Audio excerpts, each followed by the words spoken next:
Hey guys! So with Valentine's Day being on Wednesday, I thought that it would be a perfect opportunity to share with you guys my favorite Valentine's Day treat, homemade paleo ice cream cake. And I am so excited to share this recipe with you guys.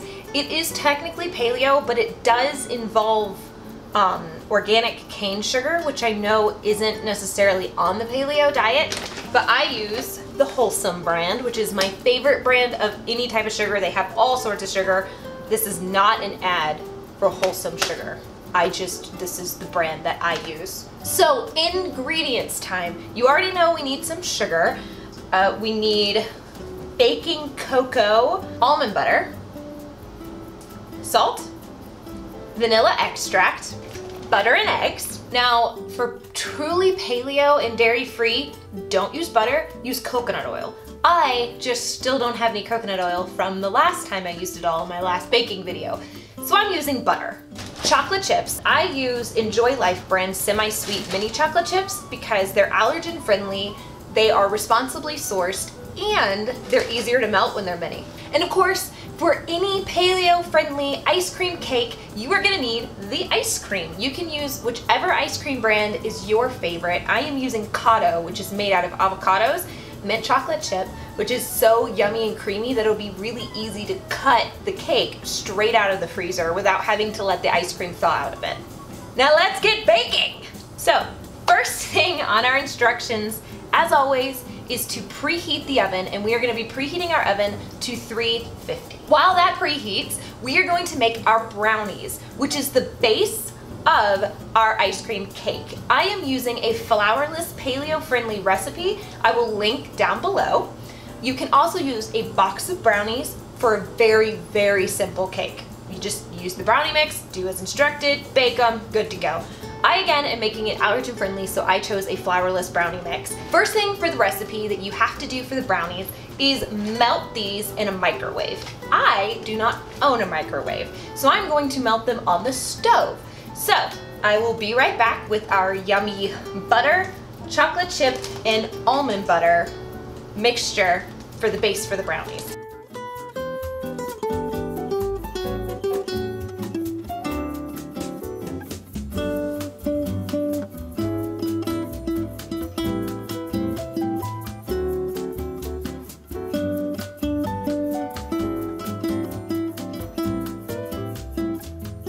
I just want to eat this. Now that we have our chocolate mixture, we are going to add all the rest of our ingredients, which are 2 eggs. I don't want to use that spoon because I want to lick that spoon. Shouldn't have done that part with a spoon in my mouth. Sugar butts just making the video. 1/4 cup of baking cocoa.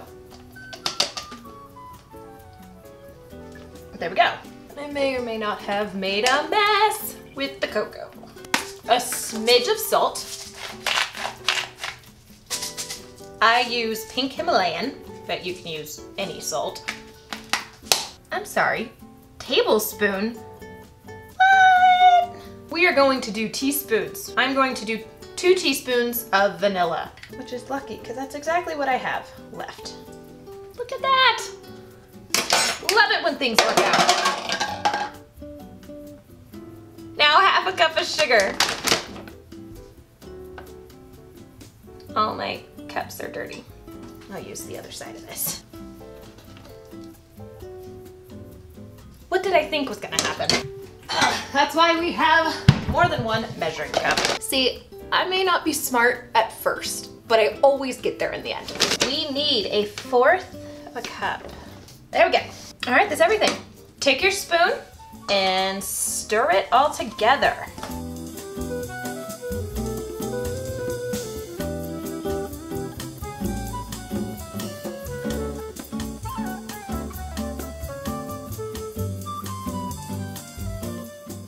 So like, how bad is salmonella really?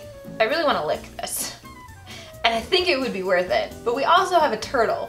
So I feel like if I was gonna ever get salmonella, I would have gotten it already. I have to set a good example for those on the internet. Once you put your brownie batter, it's important to note that you need to fill it up about 1/4 of the way because it will rise to about halfway, and then you use ice cream on the rest of it. So you want to have room for your ice cream on top. So always make half the brownie batter, unless you have a much bigger glass than I do. I did, and then they all broke because they're glass. We're gonna put this in the oven now. Make sure you pull your ice cream out of the freezer at the time you put your brownies in the oven, because you want it to be melted enough for you to be able to spread it on top of the brownies.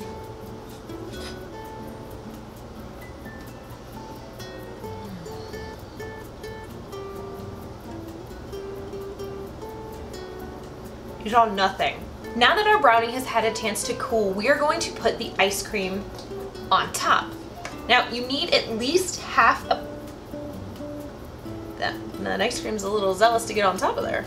Now you need at least half a pint of ice cream to go on top. More if you want to. My husband had a hankering for ice cream the other day, so I literally have half a pint of ice cream.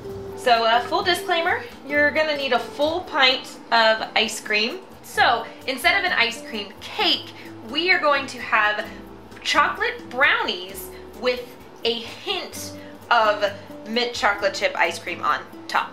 So I swear, one of these days, I will actually cook what I say I'm cooking.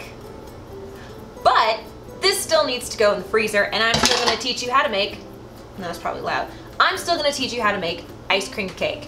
You will leave it out for another 10 minutes, then put a top on it, put tin foil over it, and put it in your freezer for another 30 minutes to an hour at least. You can also leave it there overnight, store it in the freezer, but at least 30 minutes to an hour. So I will see you guys again in about an hour to try our brownie with a hint of mint chocolate chip ice cream.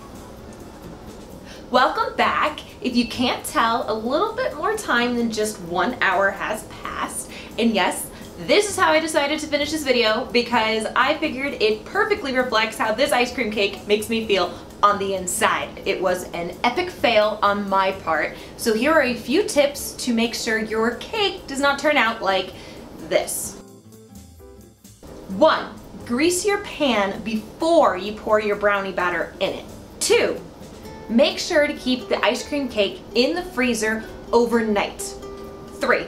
Make sure to leave your cake out for about 20 to 30 minutes before cutting it. And 4, make sure to cut it with a hot knife. Before I go, I'm gonna leave you guys with one more pro tip, and that is simply top your ice cream cake with whipped cream. They do have dairy alternatives to whipped cream. You can also make your own, but I ain't got time for that. So I did not top it with whipped cream, but it's definitely something to keep in mind when you're serving it for you, your loved ones, or any guests you guys have over. And as always, if you guys liked this video, give it a big thumbs up. If you want to know when I upload more videos, go ahead and subscribe. I will see you guys next week, and